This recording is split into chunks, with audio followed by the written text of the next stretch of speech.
우리 다 같이 기도하겠습니다. 사랑이 많으신 하나님 감사합니다. 오늘도 저희들에게 예배할 수 있게 해주시고 특별히 이렇게 병원 중에 예배를 저희에게 베푸사 우리로 하여금 함께 주님 앞에 영광과 찬양을 드릴 수 있게 해주시니 얼마나 감사한지 모르겠습니다.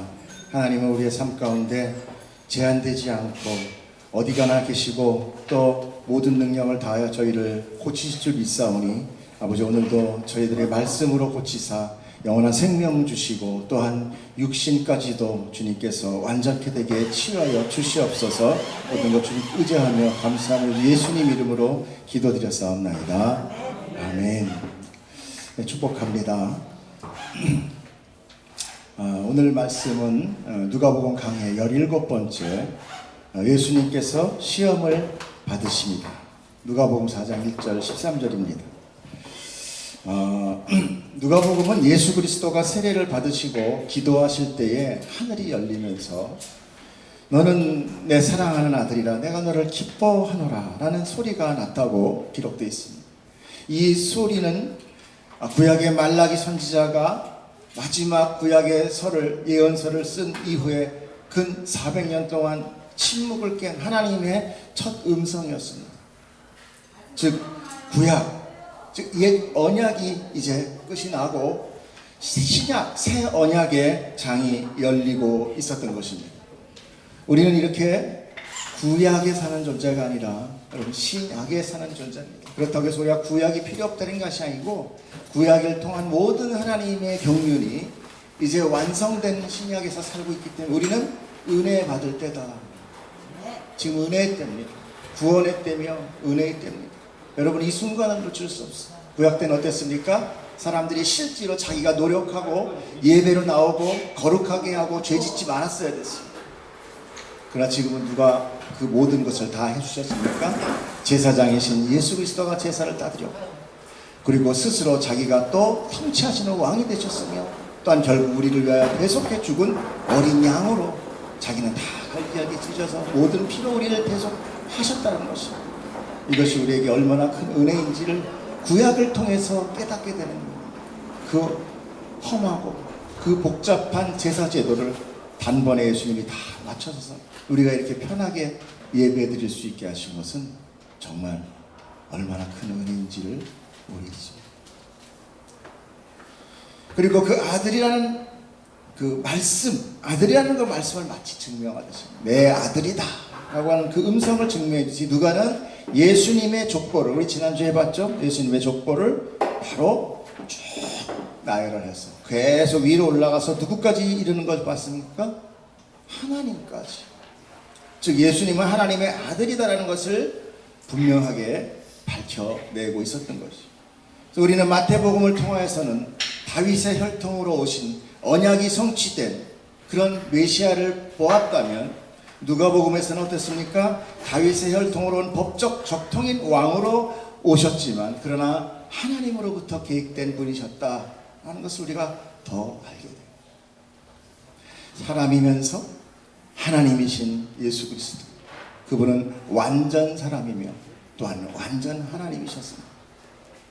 그리고 그 오늘 이어서 첫 구절로 이어지는 것입니다. 그것이 바로 1절 2절입니다. 같이 읽겠습니다. 예수께서 성령의 충만함을 입어 요단강에서 돌아오사 광야에서 40일 동안 성령에게 이끌리시며 마귀에게 시험을 받으시더라.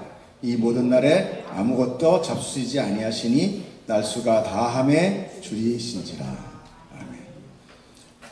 제가 화요일날 예배 왔다가 감기 몸살이 와가지고 수요 예배도 거의 공중에서 휴거하면서 설교를 했고 그리고 목요일 금요일 거의 반죽 다 살아가지고 토요일까지 약으로만 넘어 살았더니 지금 온 혀구 뭐 다 막 터져가지고 좀 말이 좀 이상해요. 좀 막 다 마르고 죄송합니다. 제정신이 지금 제대로 얘기하고 있는지도 잘 모르겠어요.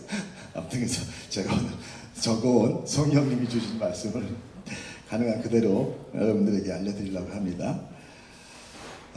감기 조심하세요. 자, 즉 누가복음 이제 3장 22절에 어떻게 됐어요? 예수님이 이렇게 세례받고 올라올 때 성령이 비둘기같이 이렇게 임했잖아요. 그런 예수님의 강림하신 그 성령에 의해서, 바로 그 성령이 예수님을 어디로 끌고 가셨다 그래요? 광야로 끌고 가셨다, 인도하셨다. 이 말은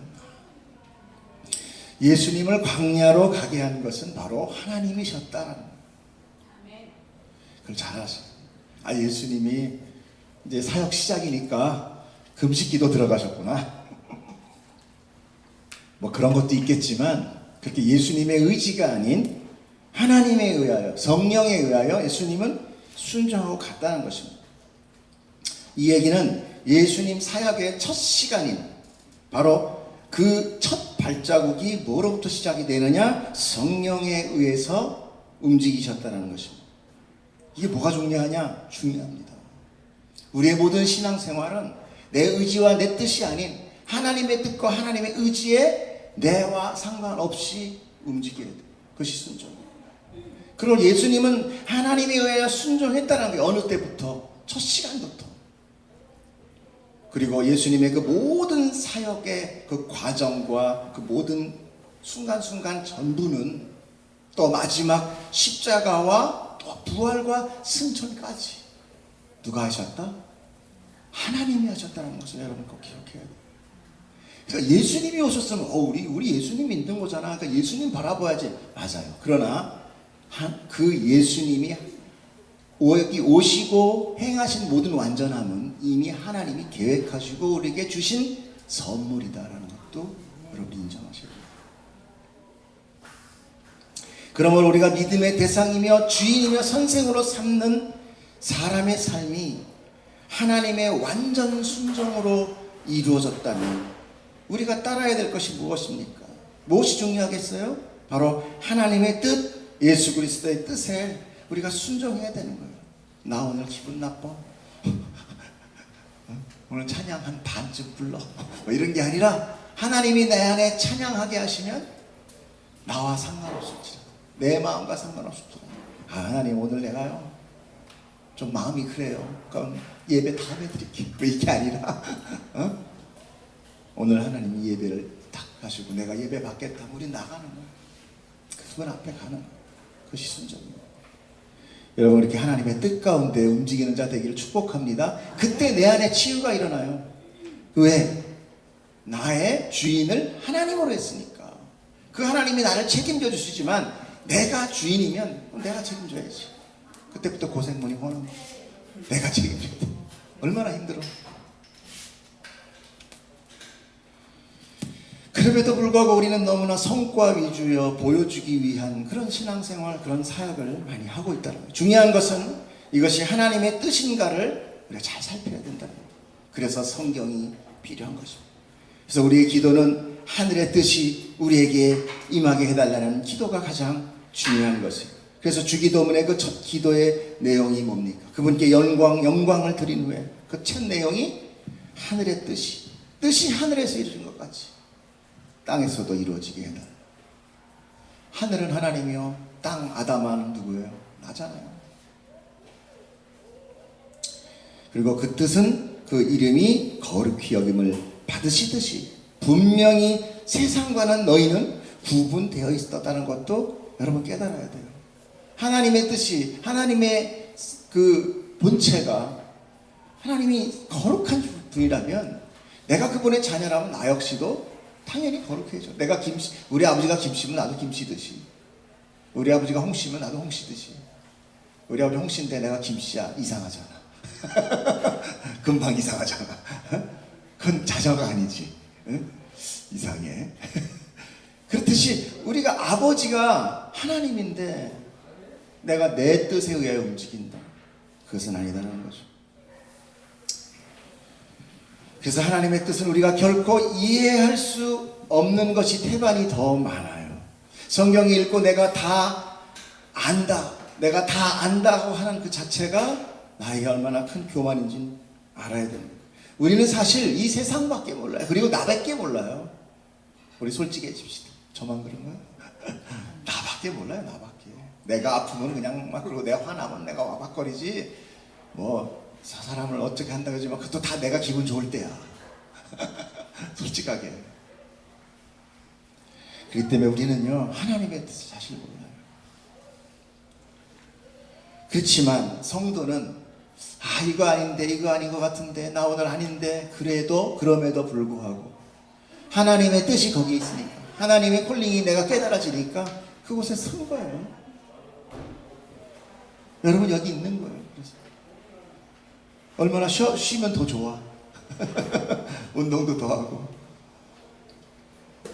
그래서 여러분이 여기 있는 거예요.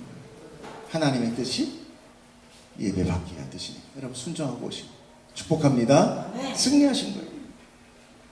예수님은 성령에 의해서 광야에서 며칠간 계셨다고 그래요? 40일간 계셨다. 여기서 40일 광야하면 생각나는 것이 뭡니까? 바로 이스라엘의 광야 40년 생활을 떠올리게 돼요. 여러분, 이스라엘의 광야 40년을 한마디로 얘기하면 뭔지 아십니까? 한마디로 힘들다? 목마르다?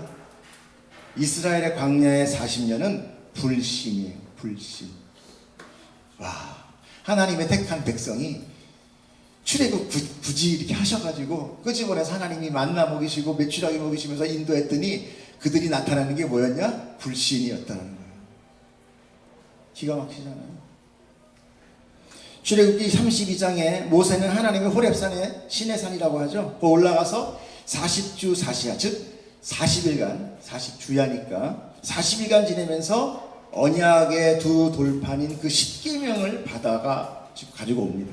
그런데 산에 간 모세가 40일 동안 오랜 시간 동안 안 보이자 산 아래에 있는 백성들이 대혼란에 빠져요. 저게 죽었나 보다. 올라가더니 어디로 도망간 거 아닌가? 와, 혼란에 빠져요. 그래가지고 그 형인 아론에게 자, 그 하나님 다 필요 없고 모세가 갔는데 도망간 것 같아. 아니면 죽은 것 같아. 내가 보니까 막 불이 나고 천둥 소리 나는 거 보니까 죽은 것 같아. 그러니까 우리가 빨리 하나님 섬기기에 하나님 좀 만들어줘. 우리를 위하여 만들어줘. 이렇게. 여기서 되게 중요한 언어가 바로 우리를 위하여 하나님을 만들다. 누구를 위하여? 하나님인데 누구를 위하여? 우리를. 이게 바로 우상숭배예요. 하나님은 우리를 위하여 존재하는 신이 아니에요. 우리가 하나님을 위하여 존재할 따름이에요. 바로 그것이 아담의 선악과 사건인 거예요. 내가 하나님 되겠다는 거죠. 그 논리 속에 그 선악과의 죄가 다 포함되어 있는 그 원죄. 그러므로 우리의 신앙 역시 나를 위한 것이 되면은 안 됩니다. 나 오늘 기분 나빠요. 그러니까 다음에 봐요, 하나님. 뭐 애인 만나는 것도 아니고. 다음에 봐. 이따 와요. 여기서 외판원도 아니고. 하나님이 중심이 되기를 축복합니다. 바로 우리 신앙 역시도 하나님 중심. 우리는 오직 하나님을 찬양하기 위해 창조된 피조물이에요. 그래, 여러분 어떻게 큰일 났어. 천국에 가면 하루 왼종일 찬양만 하네. 큰일 났다. 나 하고 싶은 거 천진데. 천국 가면 나 이것도 하고 저것도 하고 싶은데 이거 어떡하나. 오늘 아침에도 찬양인데 저녁에 또 와서 찬양해. 그럼 그게 뭐가 돼? 거기가 지옥 되는 거예요. 그러니까 나 하나님하고의 내가 관계가 이 신앙생활 이 삶 가운데서 정립이 제대로 되지 않으면 하나님이 오라는 그 본향에 들어갔을 때 나는 거기가 어떻게 되냐, 지옥보다 못한 곳이 되는 거야. 하기 싫어 죽겠는데 아침부터 찬양만 하고 예배만 하네. 우와, 미치겠다. 나를 위한 건 아무것도 없네. 없어요. 여러분 그거 하셔야 돼요. 그래서 계속 신앙생활 가운데 누구를 죽여가요? 하나님은 나를 죽여가요. 이 말이 좀 심하지만 죽여간다고 하는 게 맞아요. 그래서 예수님이 대표로 제일 먼저 어떻게 됐어요? 십자가에서 죽으셨잖아요. 죽으니까 이루어졌잖아요. 내가 안 죽으니까 안 이루어지는 거예요. 예수님이 만약에 야, 좀 그건 그렇다. 거기까지 가는 건 좀 심하다. 야, 내가 여기 가서 얼마나 고생을 했는데 지금 뭐 벼 이상 비벼 먹어야지. 뭐 먹은 것도 없고 그러는데 내가 뭐 십자가까지 죽어야 되나? 그건 하지 말자. 그러면 우리 구원은 물 건너갔어요. 여기 오실 필요도 없어. 끝났어요. 그분이 돌아가시니까 일이 완성된 거예요. 내가 죽어야 내 구원이 완성되는 거예요. 내 존재가 사라져야, 무시돼야 그 천국이 참 천국 되는 거예요. 여러분 그 천국을 참 천국 누리시는 여러분 되기를 축복합니다. 최소한 내가 만든 세상보다 하나님이 만든 세상이 나을 거잖아요. 그걸 의심하는 거야. 아유, 저 양반 내가 잘 못 믿겠는데 그래도 내가 만든 게 낫지. 이렇게 하는 한, 내가 살아있는 한 그 천국은 천국이 될 수 없는 거예요. 이렇게 바로 오늘 이 그림이 예수 그리스도의 모습 속에 그대로 반영되고 있는 것을 보게 되는 거예요. 즉 모세는 예수 그리스도의 모형으로 살다 간 사람입니다. 그 광야와 불신의 이스라엘은 바로 이 세상과 죄인들을 나타내고 있는 거예요. 오늘 예수님은 이 불신과 죄악의 세상 속에서 홀로 광야로 성령의 인도로 들어가서 40일간 금식을 통해 저들의 죄를 중보하는 중보자로서의 하나님과 인간 사이의 메시아, 구원자로 쓰는 것입니다. 자, 예수님께서는 40일 동안을 금식했다고 그래요. 그리고 그 40일이 되는 날 줄이셨다. 줄인 게 뭐예요? 배가 엄청 고팠다 이런 거죠. 그렇게 기록하고 있어요. 누가는 예수님을 하나님이지만 인간 예수로 나타내고 싶어 했습니다. 그러므로 예수님은 고통도 배고픔도 못 느끼는 그런 존재가 아니라 인간이 느낄 수 있는 동일한 모든 오감을 다 느끼는 그런 사람이었다. 그런데 우리가 여기서 이 금식에 대한 것을 한번 생각해보고 넘어가야 돼요. 금식이라는 게 뭐죠? 모든 곡기를 다 끊는 것. 즉 모든 생물은요, 하나님께서 창조하실 때 영양분을 섭취해야만 살 수 있게 만드셨어요. 그러므로 금식은 이 섭취를 끊는다는 거예요. 섭취를 끊으면 어떻게 됩니까? 죽는 거죠, 당연히. 우리는 예수님께서 사역 시작점에 금식으로 시작하였다는 것을 우리가 보았습니다. 그렇게 불신으로 가득 찬 모든 인류를 위한 중보자의 역할이며 또한 앞으로 시작될 모든 사역 가운데 이제 시작하는 그 시작점에 죽음이 가장 먼저 나타나고 있다. 뭐예요? 자기의 의지와 능력을 지금 다 포기하고 있다는 거예요. 그게 바로 금식으로 나타나는 것입니다. 그러니까 예수님이 딱 오셔가지고 나 왔어. 나 하나님의 아들이야. 나 알지. 능력이야. 자, 이제부터 내가 뭔가를 보여줄게. 이러면서 시작하신 게 아니라 하나님으로 인간의 옷을 입고 딱 오셔서 자기의 모든 능력을 뭐예요? 다 죽여버리신 거예요.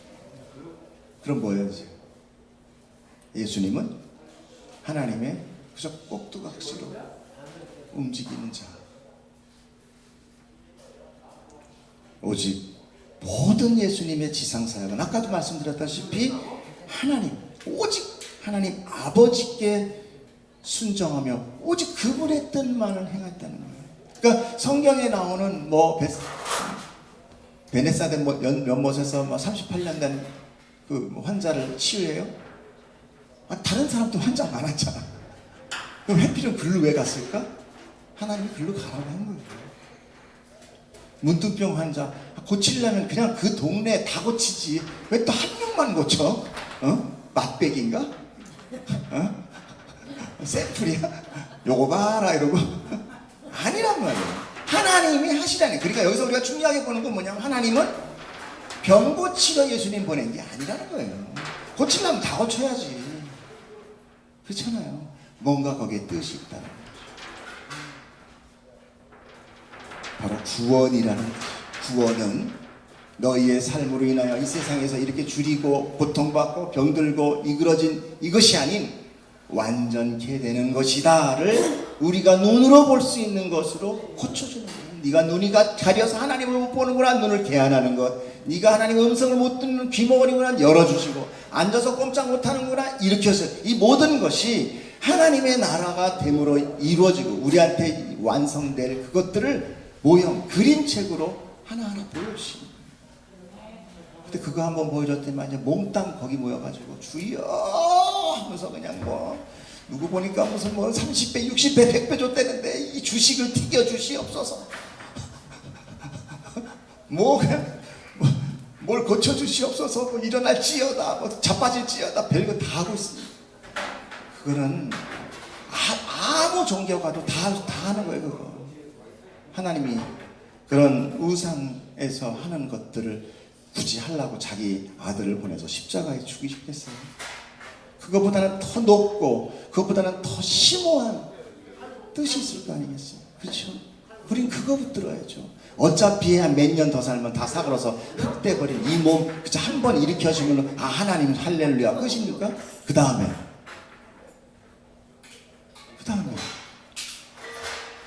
그러니까 여러분이 성경에서 나오는 그 환자가 나았다, 그거에 너무 우리가 붙들려서, 물론 우리가 참 원하죠. 그걸 원하지 않는다는 얘기는 아닙니다. 그러나 거기에 모든 걸 걸고 우리가 하나님을 믿는다면 우리 다시 한번 생각해 봐야 돼요. 정말 하나님이 그것 하나 주기 위해서 그럼 한번 살게 하려면 한 500년 살게 하든지, 그러면 난 다음에 기껏해서 그냥 세수명껏 살다 죽을 거. 여러분, 우리 하나님을 제한하지 맙시다. 우리 하나님은 크신 분이세요. 우리가 알 수 없을 만큼 크세요.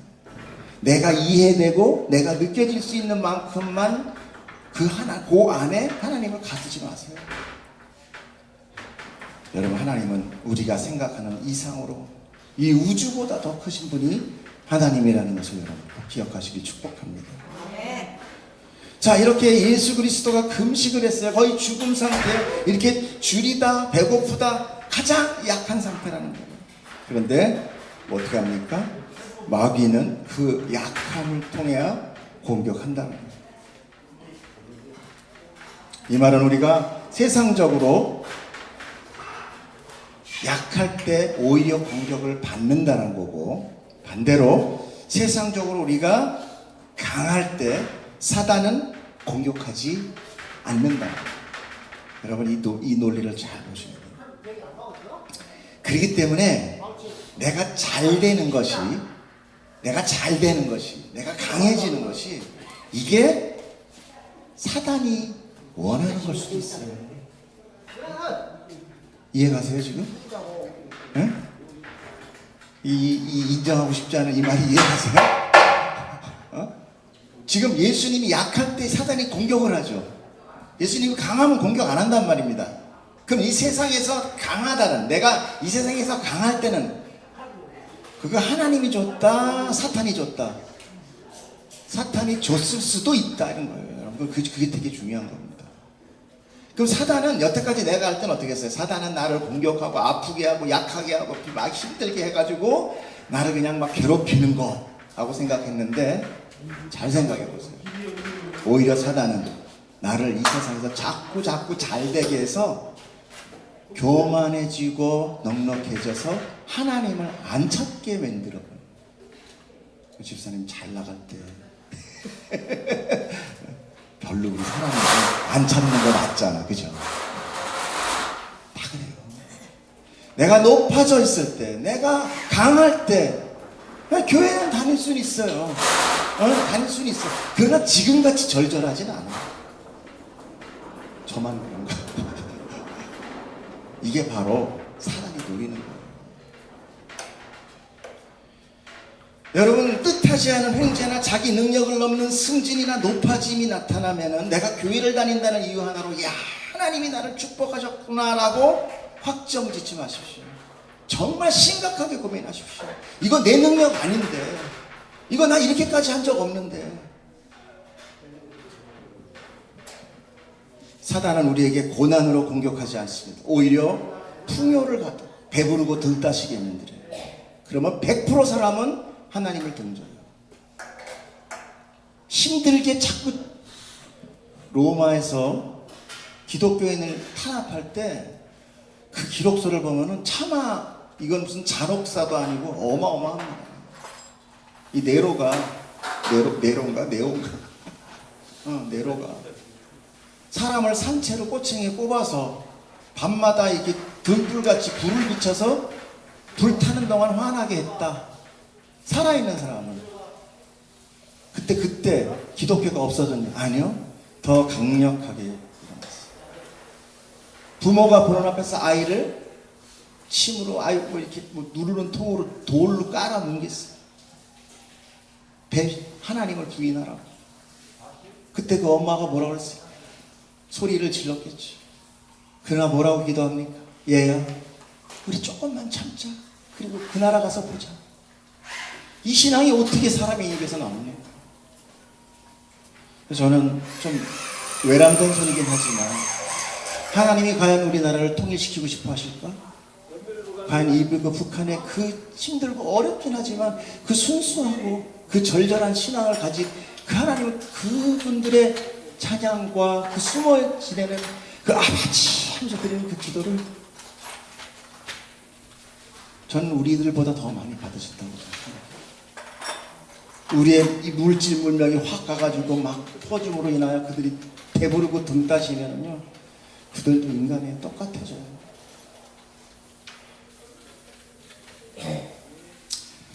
그러므로 고난은 오히려 하나님께서 자기 자녀에게 주시라는 것을 우리가 분명히 알아요. 이것을 징계라고 하여 사도 바울은 우리에게 이렇게 경고하고 있습니다. 히브리서 12장 8절에 징계는 다 받는 것이거늘 너희에게 없으면 사생자요 친아들이 아니라. 징계 없고 고난 없으면 너 하나님 자녀 아니다라는 거예요. 그러나 이 말씀을 아무데나 적용해서 자기의 뻔한 잘못, 자기 잘못 때문에 받는 징계도 있잖아. 그런 거 적용하면 안 돼요. 응? 자기가 잘못해가지고 하는 거. 그러므로 우리가 이 기도가 다 이 세상적 잘됨을 목적으로 한다면 그건 분명히 잘못된 것입니다. 마귀란 사단의 다른 단어입니다. 이 사단은 히브리 사탄이라는 말에서 나왔는데 비방자, 고발자라는 의미예요. 사탄은 뭐 귀신 이게 아니라 비방자고 고발자라는 거예요. 사단 마귀는 이 세상의 누구냐? 왕이에요. 왕. 신입니다. 이 세상의 신. 고린도후서 4장 4절. 그 중에 뭐라 그래요? 이 세상의 신이 믿지 아니하는 자들 중 마음을 혼내라. 사탄 뭐라 그래요? 이 세상의 신. 그리고 또 공중 권세 잡은 자다 그래요. 뭐라고 해요? 에베소 2장 2절에 그때에 너희는 그 가운데 떠나여 이 세상 풍조를 따르고 공중의 권세를 잡은 자. 공중의 권세라는 게 뭡니까? 이 모든 세상의 권력을 지금 잡고 있는 존재가 누구냐? 사단 마귀다라는 것입니다. 즉 사단 마귀는 명심공이 세상의 권세를 가진 주인이. 그래서 오늘 본문 5절에 사단이 예수님을 이 세상의 모든 권위와 영광을 주겠다고 얘기하고 있어요. 근데 그게 거짓말이 아닌 거예요. 보세요. 마귀가 또 예수를 이끌고 올라가서 순식간에 천하만국을 보이며 이르되 이 모든 권위와 그 영광을 내가 내게 주리라. 이것은 내게 넘겨준 것이므로 뭐라고 그래요? 이것은 나에게 하나님이 줬다 그러죠. 내가 원하는 자에게 줄 수 있다 그러잖아요. 그러므로 내가 만일 내게 전하면 다 내 것 줄게요. 여러분, 사단 열심히 숭배하면 줘요. 오늘 잘 판단하셔서 결정 지십시오. 일로 갈까 절로 갈까 확실해요. 절간에 기와 많이 올리면 잘 된다니까요. 어떤 걸 할 건지 여러분 잘 보세요. 실제로 사단이 우리에게 세상에 원하는 복을 가져다 줄 수 있다는 것, 굉장히 우리로 하여금 정말 혼란스럽게 합니다. 이 세상의 왕 마귀는 그만큼 강력합니다. 그러나 하나님께서 이 세상의 왕이라는 사단에게 쩔쩔매거나 전전긍긍해서 우리 성도들을 이렇게 막 이 세상의 왕한테 이렇게 방치시키는 것이 아니라 이 세상 속에서 나약하고 불가능한 우리의 신앙을 깨달아 알으라는 거예요. 내가 이만큼 약하구나. 세상에 약간 달콤한 설탕물 한 번만 주면 나는 바로 신앙 버려버리는 이게 내 믿음이구나. 이 실체를 보고 어디로 나가라는 거예요? 예수 그리스도의 그 은혜의 옷자락을 붙들라는 거예요. 내 능력 말고. 아멘. 내 힘을 너무 의지하다 보면 어느 순간 그 조금의 그 설탕물 하나에 우린 넘어가요. 넘어갑니다. 100번 넘어가요. 마귀는 우리 안을 들어가다 나왔다 다 알아요. 저놈이 뭐 좋아하는지, 어떤 게 좋아하는지.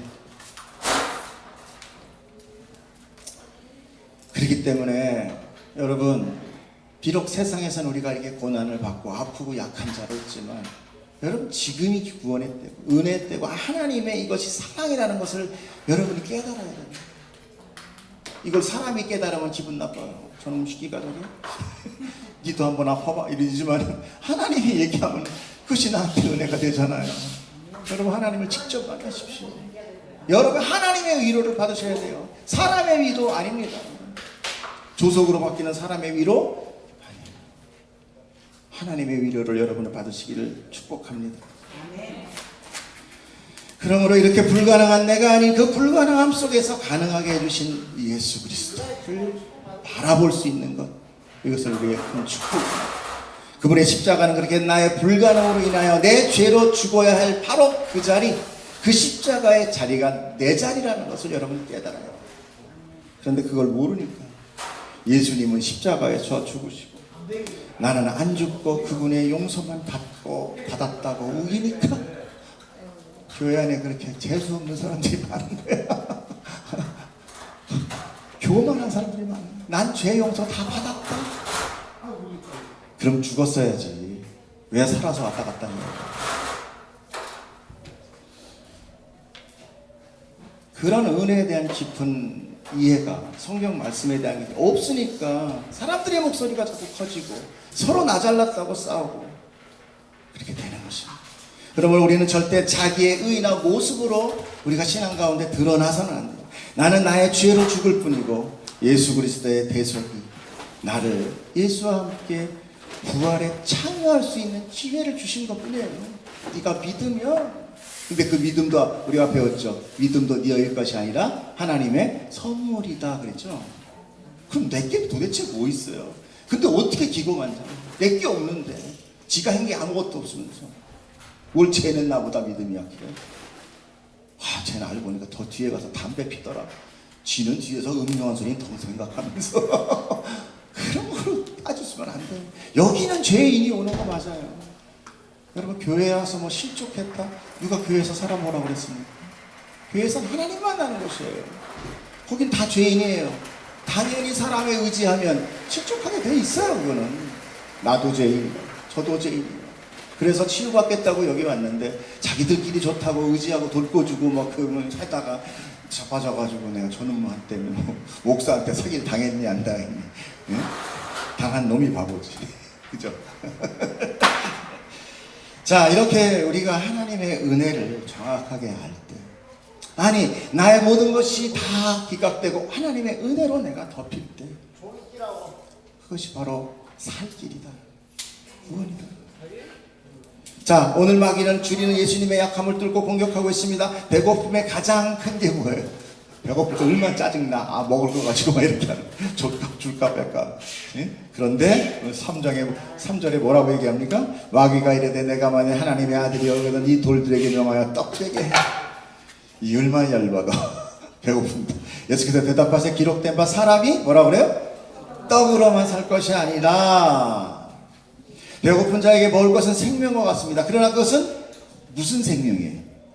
육적인 생명이죠. 내 몸의 생명. 그렇죠? 육신은 이 시간에 갇혀 있는 거라고 제가 먼저 말씀드렸죠. 영원이 아니라 요 한 80년 요거 여기 갇혀 있는 거예요. 자, 이 시간 안에만 유연한 한정된 모습이 육신이에요.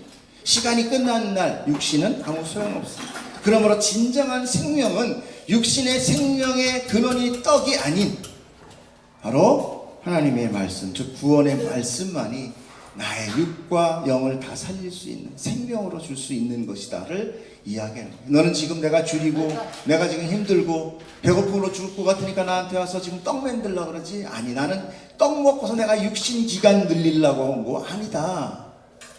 나는 생명을 구하러 온 자다. 이 얘기를 하시는 거죠.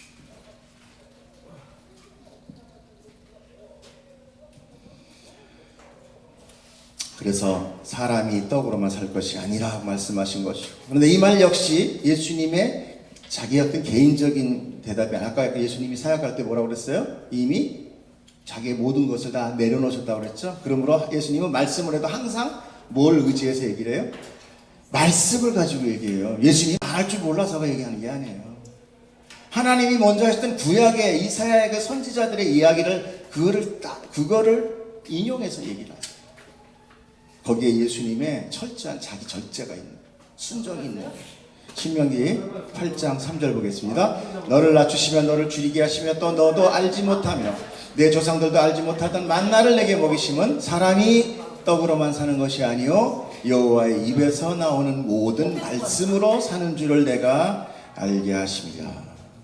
자, 이 말씀은 모세를 통하여 이스라엘에게 하신 말씀이신데, 너희를 광야로 데리고 나와서 익숙함으로부터 격리해서, 광야라는 게 뭡니까? 애굽에서는 어때요? 애굽은 이집트의 문명은 최고의 문명이었습니다. 근데 광야로 나왔다는 건 뭐예요? 심심해서 뭐 나온 거예요? 놀러? 아니란 말이에요.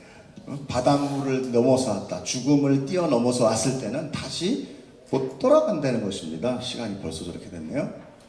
여러분, 그렇기 때문에 익숙함이 없어진다는 것, 그건 우리의 힘을 제거하는 것입니다.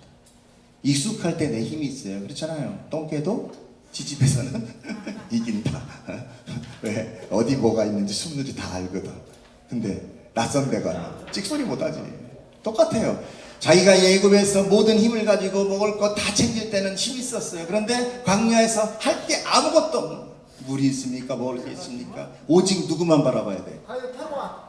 모세나 하나님만 바라봐야 돼.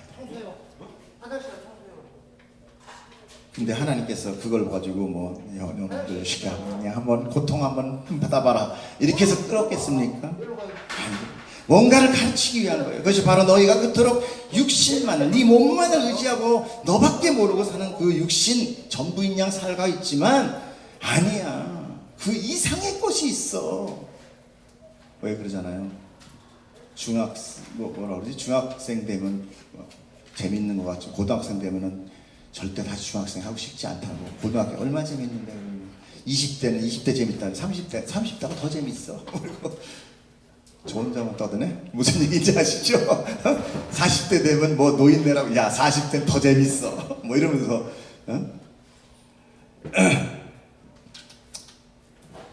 여러분, 하나님이 우리를 통하여 이끌어 가시는 모든 그런 삶, 오늘 예수님께서 시험 받으시면서 있는 이 모든 그 시험의 조건은 바로 우리가 이 삶 가운데서 이루어지는 것들을 지금 다 예수님이 하나하나 이뤄가고 오시는 거예요. 우리가 못할 걸 이뤄가 버리시는 거예요. 그러니까 이미 사역 초기에 귀신의, 마귀의 모든 유혹을 당신이 다 받아 버리시는 거예요. 이해가십니까? 오늘 이게 길어서 정리하고 1부로 하고 다음 주에 2부로 넘어가겠습니다. 너무 길어서 이거 다 하면은, 성령님이 이렇게 많이 주셨지? 제 부연 설명이 좀 많았나 봅니다. 이거 싱맹거려가지고 저도 좀 집중하느라고 하다 보니까. 그래서 예수님이 줄이실 때 사단의 공격은 뭐라고 그랬습니까? 우리가 가장 약할 때 사단은 공격한다. 그럼 내가 강할 때는 어떠나? 사단 공격하지 않는다. 우리가 강함을 원하는 건 사단이 공격하지 않는다는 건 뭡니까? 굳이 사단이 우리를 공격할 필요가 없다. 스스로 지가 하나님 배반하더라. 여러분, 지금 우리가 받고 있는 혹시 고통이 있고 많은 어려움들이 있다면, 여러분 그걸 통하여 하나님을 만나는 통로가 되기를 축복합니다. 붙드세요. 누가 허락한 겁니까? 죄송하지만 하나님이 허락한 거예요. 삿대질은 하지 마십시오. 하나님한테 이게 뭡니까? 이러면서 다 필요해서 이렇게 하신 거예요. 그러니까 서운해하지 마시고 믿음으로 붙들고 끝까지 승리하는 여러분 되기를 축복합니다. 다음 주에 2탄 넘어가겠습니다. 기도하겠습니다.